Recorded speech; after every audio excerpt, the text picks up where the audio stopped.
ہم اپنے چینل پر آپ کو خوش آمدید کہتے ہیں۔ ہر روز ایک نئی کہانی سننے کے لیے ہمارے چینل کو سبسکرائب کر لیں اور کہانی کو مکمل سنیں۔ آج پھر ہماری یونیورسٹی سے 2 لڑکیاں غائب ہو گئی تھیں جو کہ ہمارے ڈپارٹمنٹ میں ہی پڑھتی تھیں۔ میں ان کو زیادہ تو نہیں جانتی تھی، مگر کلاس کے دوران ان کے ساتھ میرا سامنا ہو جایا کرتا تھا، اور ان مختصر سی ملاقاتوں میں بھی انسان کے اچھے یا برے ہونے کا اندازہ ہو ہی جاتا ہے۔ اور مجھے تو ان میں ایسی کوئی خرابی یا برائی نظر نہیں آئی تھی کہ جس سے اندازہ لگایا جاتا ہے کہ وہ خراب کردار کی لڑکیاں ہیں، کیونکہ جب ان کے غائب ہونے پر ان کے گھر والوں نے یونیورسٹی والوں سے رابطہ کیا تو یہی معلوم ہوا کہ وہ کسی کے ساتھ بھاگ گئی ہیں، اور یونیورسٹی کی انتظامیہ اس بات سے بے خبر ہے۔ ظاہر ہے یونی کی انتظامیہ لڑکیوں کی نگرانی تو نہیں کر سکتے نا کہ وہ کب کیا کرتی ہیں اور کس قسم کے تعلقات ہیں ان کا کام تو بس یونیورسٹی کے اصول و قواعد کو مضبوط بنانا اور ان پر عمل پیرا کرنا ہے۔ اسی وجہ سے ان لڑکیوں کے گھر والے بھی یونیورسٹی والوں کو زیادہ کچھ نہیں کہہ سکے اور گھروں کو لوٹ گئے۔ اور ویسے بھی جو ذلت اور شرمندگی ان کی بیٹی کی وجہ سے ان لوگوں کو اٹھانی پڑی تھی، اس کے بعد تو ان بیچاروں کا ٹو مرنے کا دل کیا ہوگا۔ میں نے دل ہی دل میں ان والدین کے دکھ کو محسوس کیا اور دعا کی کہ اللہ میرے والدین کو کبھی بھی اس کرب سے نہ گزرنا پڑے کہ ان کی اپنی بیٹی کی وجہ سے زمانے میں ان کو رسوا ہونا پڑے۔ میں بہت زیادہ حیران پریشان ہو گئی تھی، کیونکہ دیکھنے میں وہ دونوں لڑکیاں بہت ہی سلجھی ہوئی اور باعزت لڑکیاں لگتی تھیں۔ کبھی بھی ایسا محسوس نہیں ہوا تھا کہ ان کا کسی لڑکے کے ساتھ کوئی چکر وغیرہ ہوگا، مگر یہ بھی سچ تھا کہ ہم کسی کے دل میں جھانک کر نہیں دیکھ سکتے، اسی لیے ہمیں بھی یہی لگا کہ واقعی وہ لڑکیاں کسی کے ساتھ بھاگی ہیں۔ سب کو اس بارے میں سن کر بہت افسوس ہوا تھا، اور ہر قسم کا انسان جو خود تو چاہے جیسا تھا، مگر ان لڑکیوں کو لے کر بہت ہی شرافت کا مظاہرہ کیا جا رہا تھا اور توبہ توبہ کر رہے تھے کہ وہ بری لڑکیاں تھیں، مگر ہم ایسا نہیں ہیں۔ مجھے بھی ان لڑکیوں پر افسوس کے ساتھ غصہ آ رہا تھا کہ ان دونوں نے اپنے والدین کا احساس بھی نہیں کیا تھا۔ خیر 2-3 دن یہ باتیں ہوتی رہیں، اور ظاہر ہے باتیں ہوتی ہوتی پھیلنے لگ جاتی ہیں، اور تب بھی مجھے ایک چونکا دینے والی بات یہ پتہ چلی جب ایک لڑکی نے ہمارے ڈپارٹمنٹ کی لڑکیوں کے بھاگنے کا سن کر بتایا کہ 1 ماہ پہلے ان کے ڈپارٹمنٹ سے بھی ایسے ہی کچھ لڑکیاں بھاگ گئی تھیں، لیکن پھر ان میں سے کچھ لڑکیاں واپس بھی آ گئیں، اور ان کا بہت برا حال تھا، نہ وہ جینے کے قابل تھیں اور نہ ہی مرنے کے۔ اور یہ وہ لڑکیاں تھیں کہ جن کے والدین نے ان کے واپس آ جانے کے بعد جیسے تیسے ان کو قبول کر لیا تھا اور واپس یونیورسٹی بھی آنے لگی تھیں۔ اور اس ڈپارٹمنٹ کی ایک اور لڑکی نے بتایا کہ ان لڑکیوں کے ساتھ کی 2 اور لڑکیاں بھی تھیں، جب وہ واپس آئیں تو ان کو ان کے گھر والوں نے بالکل قبول نہیں کیا تھا اور نہ ہی گھر گھسنے دیا، جس کی وجہ سے ان لڑکیوں نے خودکشی کر لی تھی۔ اور جن لڑکیوں کو ان کے والدین نے قبول کر لیا تھا، ان کا حال بھی بہت ہی زیادہ خراب تھا اور جیسے مشکل سے ہی جی رہی تھیں۔ ہمیں یہ سن کر بہت زیادہ افسوس ہوا تھا کہ جن لڑکوں کی خاطر وہ اپنی عزت کے ساتھ ساتھ اپنے گھر اور والدین کی عزت کو بھی داؤ پر لگا دیتی ہیں، بعد میں انہی لڑکوں کی جب اصلیت کھلتی ہے تو اس وقت تک وہ اپنا سب کچھ گنوا چکی ہوتی ہیں، مگر پھر بھی ان کو دیکھ کر اور لڑکیاں عبرت حاصل نہیں کرتی اور بھاگ جانے کی سنگین غلطی کرتی ہیں۔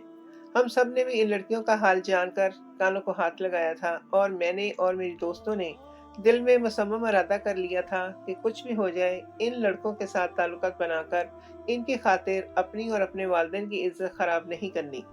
اب اللہ جانے کہ اب کی بار جو بدنصیب لڑکیاں بھاگی تھیں ان کا مستقبل کیسا ہونے والا تھا۔ خیر اس واقعے کو کچھ دن گزر گئے اور اپنی پڑھائی میں سب لگ گئے۔ میں تقریباً سب کچھ میں بھلا چکی تھی جب ایک دل دوز واقعہ رونما ہوا، جسے سن کر میرے ہوش اڑ گئے تھے۔ ایک روز جب میں یونیورسٹی آئی تو پتہ چلا کہ آج میری دونوں دوستیں یونیورسٹی نہیں آئی ہیں۔ میں بہت حیران تھی کہ یوں اچانک انہوں نے کیسے چھٹی کر لی تھی، حالانکہ جب بھی ہم میں سے کسی نے یونی سے چھٹی کرنی ہوتی تھی تو ہم باقی 2 کو ضرور بتاتی تھیں، مگر آج بنا بتائے دونوں نے ہی چھٹی کر لی تھی۔ مجھے حیران ہونے کے ساتھ ساتھ غصہ بھی آ رہا تھا۔ پھر میں نے ان دونوں کے نمبر پر پہلے میسج اور پھر کال کی تھی، مگر دونوں کے نمبر بند جا رہے تھے۔ اب مجھے تھوڑی سی پریشانی ہوئی تھی اور نہ چاہتے ہوئے دل میں طرح طرح کے وہم ستا رہے تھے۔ میں ان کے ساتھ کوئی واقعہ حادثہ نہ پیش آ گیا ہو یا کوئی انہونی نہ ہو گئی ہو، میں یہی سوچ سوچ کر بہت پریشان تھی، اور مجھ سے کلاس بھی نہیں لی جا رہی تھی۔ میں نے جیسے تیسے 2 کلاسز لیں اور پھر گھر جانے کا ارادہ بنا لیا، کیونکہ راستے میں ہی میری ایک دوست کا گھر تھا۔ میں نے سوچ لیا کہ اس کے گھر جا کر پتہ کروں گی کہ آج وہ یونیورسٹی کیوں نہیں آئی اور اس کا موبائل بھی کیوں بند ہے۔